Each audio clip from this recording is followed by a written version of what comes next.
Economics Awadh classes YouTube channel पर आपका स्वागत है। आज की इस क्लास में हम लोग बाजार का अर्थ, परिभाषा एवं प्रकार के बारे में अध्ययन करेंगे। आज की यह क्लास मुख्य रूप से क्लास 11 एवं 12 के विद्यार्थियों के लिए महत्वपूर्ण है। इसके अलावा यूजीसी, नेट और जेआरएफ की तैयारी कर रहे विद्यार्थियों के साथ साथ टीजीटी, पीजीटी की तैयारी कर रहे विद्यार्थियों के लिए भी महत्वपूर्ण है। अगर साधारण शब्दों में बाजार की बात की जाए तो बाजार एक ऐसा निश्चित क्षेत्र होता है जहां पर क्रेता एवं विक्रेता मिलकर वस्तुओं का आदान प्रदान करते हैं। अर्थात क्रेता जो है वस्तुओं को खरीदता है और विक्रेता या उत्पादक जो है वस्तुओं को बेचता है। जहां पर यह दोनों आपस में मिलते हैं, क्रय विक्रय करते हैं, उसी स्थान को मुख्य रूप से साधारण शब्दों में बाजार कहा जाता है। लेकिन अर्थशास्त्र की भाषा में बाजार का शब्द थोड़ा सा व्यापक हो जाता है और जहां पर क्रेता और विक्रेता मिलकर वस्तुओं का क्रय विक्रय करते हैं उसे बाजार अर्थशास्त्र में कहा जाता है। अब बाजार का आशय ऐसे संगठन से होता है जिसमें किसी वस्तु के क्रेता और विक्रेता एक दूसरे के निकट संपर्क में रहते हैं। बाजार की कोई भौगोलिक सीमा नहीं होती है तथा बाजार के आकार को आर्थिक विकास का निर्धारक माना जाता है। जैसा बाजार का आकार होगा उसी हिसाब से देश का बाजार जो है वह देश का आर्थिक विकास होगा। आकार का मतलब होता है कुल क्रय विक्रय की मात्रा या लेन देन से होता है। बाजार का आकार कैसे निर्धारित होता है, इसके लिए एडम स्मिथ, क्लासिकल अर्थशास्त्री हैं एडम स्मिथ, जो कहते हैं यह साधन की उत्पादकता पर निर्भर करता है। किसी भी वस्तु की अर्थव्यवस्था से आधारभूत उद्योगों को लगाकर बाजार के आकार को बढ़ाया जा सकता है। इसके अलावा अंतर्राष्ट्रीय व्यापार में हिस्सा लेकर भी कोई देश अपने बाजार के आकार को बढ़ा सकता है।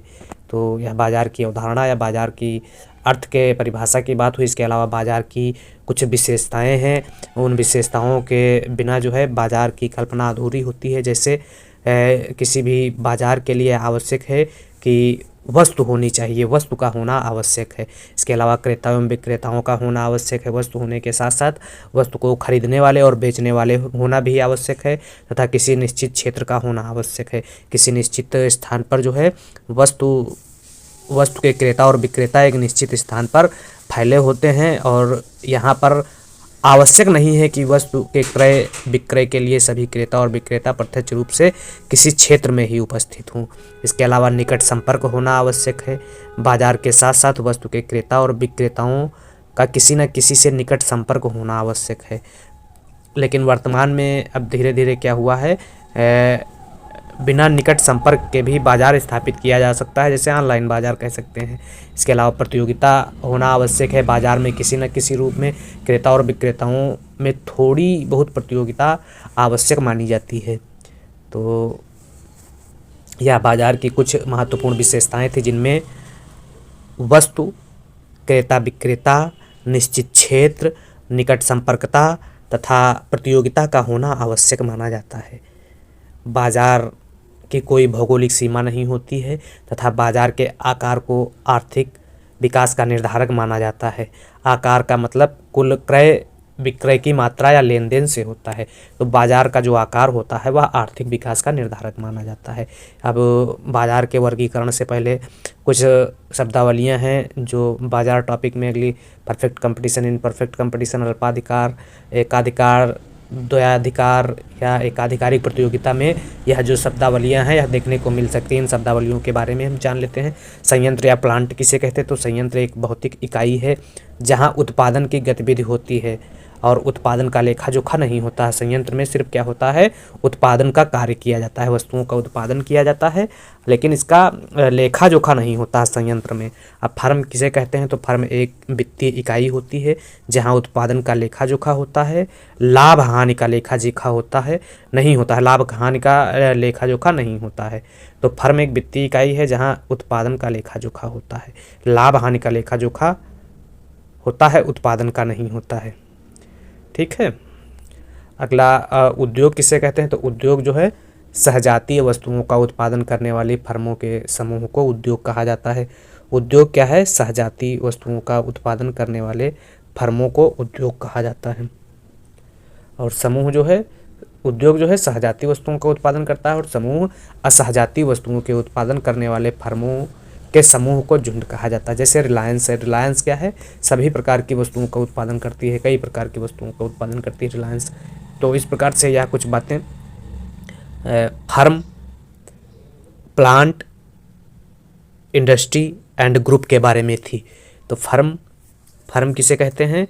फर्म एक वित्तीय इकाई होती है जहां पर उत्पादन का लेखा जोखा होता है, लाभ हानि का लेखा जोखा होता है, उत्पादन का लेखा जोखा हो जाएगा, लाभ हानि का लेखा जोखा हो जाएगा, वहाँ पर उसे क्या कहते हैं? फर्म। इसी प्रकार से उद्योग और समूह की परिभाषा है। अब बाजार के अगर वर्गीकरण की बात की जाए तो बाजार का वर्गीकरण जो है वह मुख्य रूप से अर्थशास्त्र में बाजार का वर्गीकरण कई रूपों में किया गया है, जिसमें प्रतियोगिता के आधार पर बाजार का वर्गीकरण होता है, और क्षेत्र के आधार पर बाजार का वर्गीकरण और समय के आधार पर बाजार का वर्गीकरण किया जाता है। अब प्रतियोगिता के आधार पर बाजार का जो वर्गीकरण होता है वह फर्म की संख्या के आधार पर लिया जाता है। जैसे पूर्ण प्रतियोगिता बाजार हो गया एक, यह प्रतियोगिता के आधार पर बाजार का वर्गीकरण है। और अर्थशास्त्र में प्रतियोगिता के आधार पर ही बाजार का वर्गीकरण महत्वपूर्ण है, इसी का अध्ययन किया जाता है। पूर्ण प्रतियोगिता बाजार जिसमें फर्मों की संख्या असीमित होती है। इसी प्रकार से अपूर्ण प्रतियोगिता का बाजार जिसका प्रतिपादन जो है रॉबिन्सन द्वारा किया गया, इसमें फर्म संख्या 1 से असीमित के बीच में होती है। इसी प्रकार से एकाधिकारिक प्रतियोगिता चैम्बरलिन प्रतिपादित करते हैं, और फर्मों की संख्या अधिक होती है और बड़े समूह के भीतर प्रतियोगिता देखने को मिलती है एकाधिकारिक बाजार में। इसके अलावा अल्पाधिकार बाजार, ओलिगोपोली, तो फर्मों की संख्या कुछ होती है और कम के बीच प्रतियोगिता अल्पाधिकार बाजार में देखने को मिलती है। द्वयाधिकार बाजार में वस्तु के विक्रेता 2 होते हैं और एकाधिकार बाजार में एक विक्रेता होता है, अर्थात एकाधिकार बाजार में कह सकते हैं प्रतियोगिता की समाप्ति हो जाती है। तो प्रतियोगिता के आधार पर जितने भी बाजार हैं इसमें पूर्ण प्रतियोगिता, एकाधिकार, एकाधिकारिक प्रतियोगिता, अल्पाधिकार और द्वयाधिकार बाजार, इन सब बाजारों को हम लोग अलग से एक एक वीडियो में डिस्कस करेंगे। आज की इस बाजार में समय के आधार पर बाजार और क्षेत्रफल या क्षेत्र के आधार पर जो बाजार के प्रकार हैं उन प्रकारों को जानेंगे।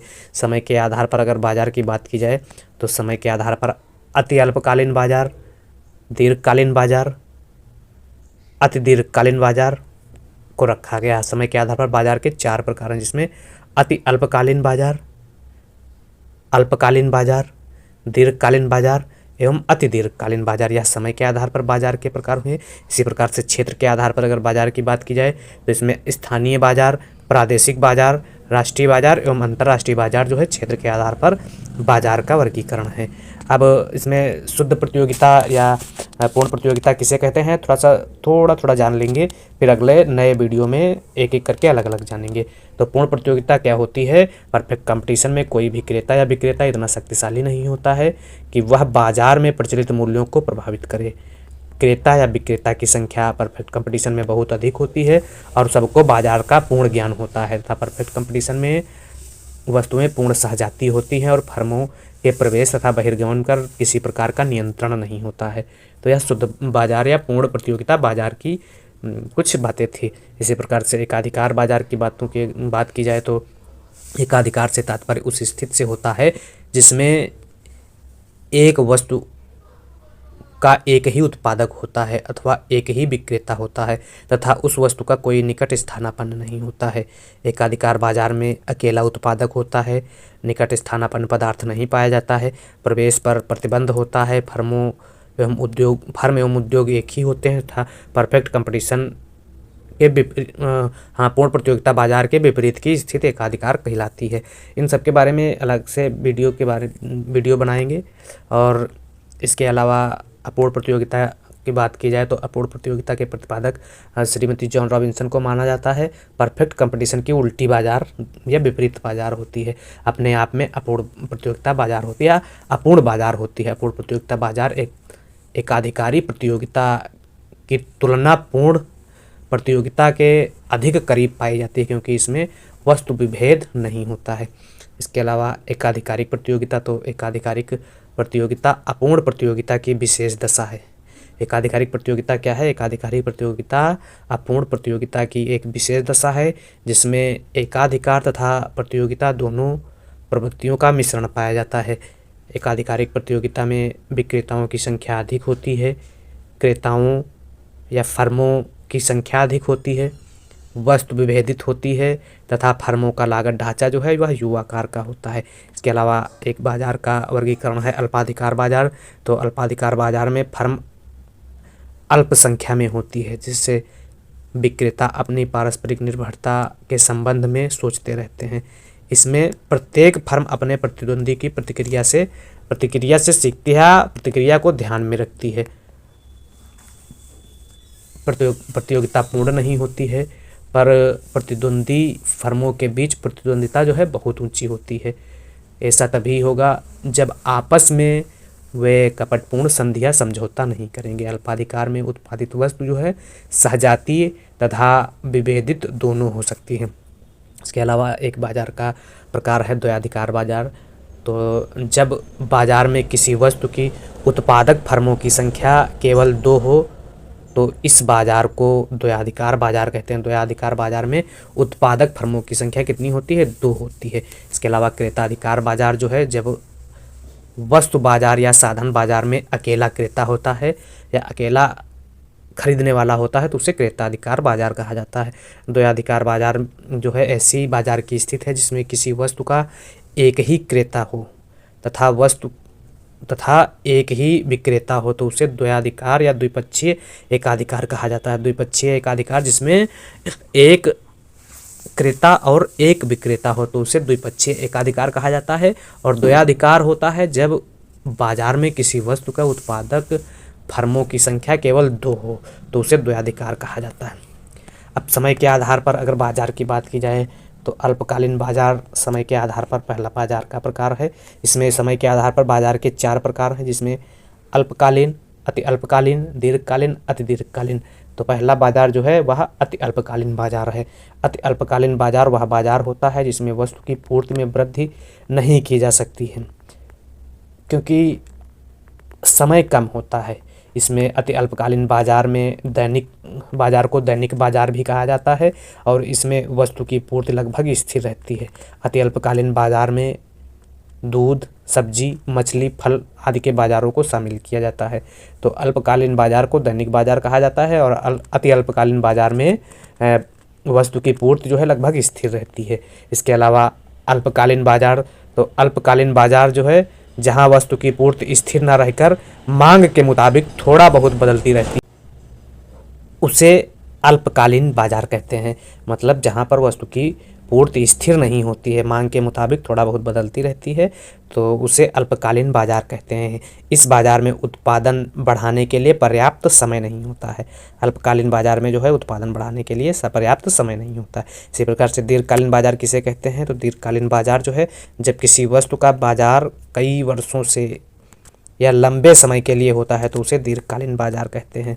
इसी प्रकार से अति दीर्घकालीन बाजार तो वह बाजार होता है जिसमें क्रेता और विक्रेता की संख्या ज़्यादा होती है तथा इस बाजार में कोई भी व्यक्तिगत रूप से वस्तु की कीमत को प्रभावित नहीं कर सकता है। तो अति दीर्घकालीन बाजार में कोई भी व्यक्तिगत रूप से वस्तु की कीमत को प्रभावित नहीं कर सकता है। इसके अलावा क्षेत्र के आधार पर बाज़ारों की अगर बात की जाए तो स्थानीय बाजार होता है। स्थानीय बाजार जब किसी वस्तु के क्रेता विक्रेता किसी स्थान विशेष तक ही सीमित होते हैं तब उस बाजार को स्थानीय बाजार कहते हैं। जैसे भारी एवं कम मूल्य वाली वस्तुएं, शीघ्र नष्ट होने वाली वस्तुएं, ईंट, एग्जाम्पल के रूप में अगर देखा जाए तो दूध एवं सब्जी जो है का बाजार वह स्थानीय बाजार का एग्जाम्पल है। इसके अलावा प्रादेशिक बाजार, तो जब किसी वस्तु के क्रेता विक्रेता केवल एक ही प्रदेश तक पाए जाते हैं या एक ही प्रदेश में सीमित होते हैं तो ऐसे बाजार को प्रादेशिक बाजार कहा जाता है। जैसे पगड़ी, राजस्थानी पगड़ी और लाख की चूड़ियाँ तथा बनारसी साड़ी जो है यह प्रादेशिक बाजार के एग्जाम्पल हैं। क्या है परिभाषा अगर पूछी जाए प्रादेशिक बाजार की, तो जब किसी वस्तु के क्रेता विक्रेता केवल एक ही प्रदेश तक पाए जाते हैं तो ऐसे बाजार को प्रादेशिक बाजार कहा जाता है। अगला बाजार है राष्ट्रीय बाजार। तो राष्ट्रीय बाजार किसे कहते हैं? तो वह बाजार जब किसी वस्तु का क्रय विक्रय केवल उस राष्ट्र तक ही सीमित होता है जिस राष्ट्र में वह वस्तु बनाई जाती है तब उसे राष्ट्रीय बाजार कहा जाता है। राष्ट्रीय बाजार के अगर एग्जाम्पलों की बात की जाए तो जवाहर कट धोतियाँ राष्ट्रीय बाजार का एग्जाम्पल है राष्ट्रीय कृषि बाजार है, खेती से संबंधित वस्तुओं की खरीद एवं बिक्री के संबंध में राष्ट्रीय कृषि बाजार है। नेशनल स्टॉक एक्सचेंज भी राष्ट्रीय बाजार है तथा भारतीय सिल्क की साड़ियाँ भी राष्ट्रीय बाजार के अंतर्गत आता है। इसके अलावा अंतर्राष्ट्रीय बाजार किसे कहते हैं, तो जब किसी वस्तु के क्रेता विक्रेता विश्व के अलग अलग राष्ट्र से वस्तु का क्रय विक्रय करते हैं या किसी वस्तु की मांग देश या विदेश में हो तो उस वस्तु का बाजार जो है अंतर्राष्ट्रीय बाजार कहलाता है। तो अंतर्राष्ट्रीय बाजार क्या है, वह बाजार है जिसमें क्रेता एवं विक्रेता विश्व के अलग अलग राष्ट्र से वस्तुओं का क्रय विक्रय करते हैं, या ऐसे कह सकते हैं किसी वस्तु की मांग देश या विदेश में हो तो उस बाजार का जो स्वरूप होगा वह अंतर्राष्ट्रीय बाजार का स्वरूप होगा। जैसे सोना एवं चांदी का बाजार, पेट्रोल का बाजार, डीजल का बाजार और चाय के बाजार को अंतर्राष्ट्रीय बाजार कहा। तो यह क्षेत्र के आधार पर बाजार के प्रकार हुए जिसमें स्थानीय बाजार, प्रादेशिक बाजार, राष्ट्रीय बाजार और अंतर्राष्ट्रीय बाजार प्रमुख हैं। अब अन्य बाजारों के प्रकार में प्राथमिक बाजार किसे कहते हैं, तो प्राथमिक बाजार क्या है, अन्य बाजारों के प्रकारों में प्राथमिक बाजार, द्वितीयक बाजार, उपभोक्ता बाजार, श्रम बाजार, भौतिक बाजार, गैर भौतिक या आभासी बाजार, मुद्रा बाजार या पूंजी बाजार को शामिल किया गया है। अब इनको एक एक करके देख लेते हैं। प्राथमिक बाजार क्या है, तो प्राथमिक बाजार जो है वह बाजार है जहां कंपनी पहली बार अपने शेयर, बिल आदि जारी करती है, तो ऐसे बाजार को प्राथमिक बाजार कहते हैं। इसके अलावा द्वितीयक बाजार किसे कहते हैं, तो द्वितीयक बाजार वह बाजार होता है जहां निवेशक एक दूसरे की प्रतिभूतियां खरीदते और बेचते हैं, तो ऐसी बाजार को द्वितीयक बाजार कहा जाता है। इसके अलावा उपभोक्ता बाजार, तो उपभोक्ता बाजार जहां लोग अपनी ज़रूरतों को पूरा करने के लिए वस्तु और सेवाओं को खरीदते या बेचते हैं, तो ऐसे बाजार को उपभोक्ता बाजार कहते हैं। जैसे इसी प्रकार से भौतिक बाजार किसे कहते हैं, तो भौतिक बाजार जो है वह बाजार होता है या ऐसा बाजार है जिसमें क्रेता को पैसा देकर मनचाहा सामान खरीदता है। क्रेता क्या होता है, उपभोक्ता। क्रेता जो है बेचने वाले को मनचाहा पैसा देकर जो सामान खरीदता है तो उसे भौतिक बाजार कहते हैं। जहाँ श्रम का आदान प्रदान होता है उसे श्रम बाजार कहते हैं। इसी प्रकार से गैर भौतिक बाजार या आभासी बाजार, तो गैर भौतिक बाजार या आभासी बाजार ऐसा बाजार होता है जिसमें खरीदारी जो है इंटरनेट के माध्यम से होती है या ऑनलाइन एप्लीकेशन या ऐप के माध्यम से होती है, तो उसे आभासी बाजार कहते हैं या गैर भौतिक बाजार कहते हैं। वर्तमान में आभासी बाजार या गैर भौतिक बाजार जो है बहुत फेमस है, जिसमें फ्लिपकार्ट, अमेज़न और मिंत्रा जैसे ऐप के माध्यम से लोग खरीदारी कर रहे हैं। इसके अलावा मुद्रा बाजार किसे कहते हैं, तो अल्पकाल के लिए धन उधार देने और लेना एक वित्तीय बाधा होता है जिसमें सरकार, बैंक और संस्थाओं या अल्पकालीन प्रतिभूतियों के माध्यम से धन इकट्ठा करती है, तो उससे क्या कहते हैं, मुद्रा बाजार कहते हैं। इसी प्रकार से पूंजी बाजार जो है, पूंजी बाजार जहां स्टॉक एवं डिवेंचर, रियल एस्टेट का कारोबार होता है उसे पूंजी बाजार कहते हैं। और पूंजी बाजार जो है दीर्घकालीन प्रतिभूतियों का लेखा जोखा रखता है और मुद्रा बाजार जो है अल्पकालीन प्रतिभूतियों का लेखा जोखा रखता है। तो इस प्रकार से आज की इस क्लास में हम लोगों ने प्रतियोगिता बाजार के स्वरूप या बाजार के प्रकारों के बारे में अध्ययन किया। अब अगली क्लास में हम लोग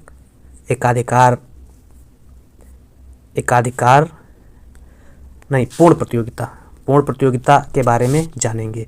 पूर्ण प्रतियोगिता की क्या परिभाषा हो सकती है, पूर्ण प्रतियोगिता में फर्म या उद्योग का संतुलन कैसे स्थापित होगा तथा पूर्ण प्रतियोगिता बाजार की क्या विशेषताएं हैं, अगली क्लास में हम लोग इसके बारे में चर्चा करेंगे।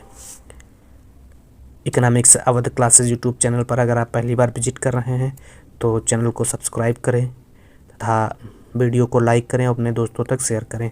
एक छोटी सी और बात है, इसमें जान लेते हैं फर्म किसे कहते हैं। तो फर्म एक वित्तीय इकाई होती है जहां उत्पादन का लेखा जोखा होता है, लाभ हानि का लेखा जोखा होता है, लेकिन उत्पादन का लेखा जोखा नहीं होता है। देखो फर्म को फिर से जान लेते हैं। फर्म एक ऐसी वित्तीय इकाई है जहां पर उत्पादन नहीं होता है लेकिन उत्पादन का लेखा जोखा होता है। तो भौतिक रूप से यहाँ पर उत्पादन नहीं होता फर्म में, लेकिन उत्पादन का लेखा जोखा होता है। और संयंत्र में क्या होता है, यहाँ भौतिक इकाई है जहाँ उत्पादन की गतिविधि होती है और उत्पादन का लेखा जोखा नहीं होता है। तो फर्म और संयंत्र में अंतर है। इसी प्रकार से इंडस्ट्री एंड ग्रुप में भी अंतर है।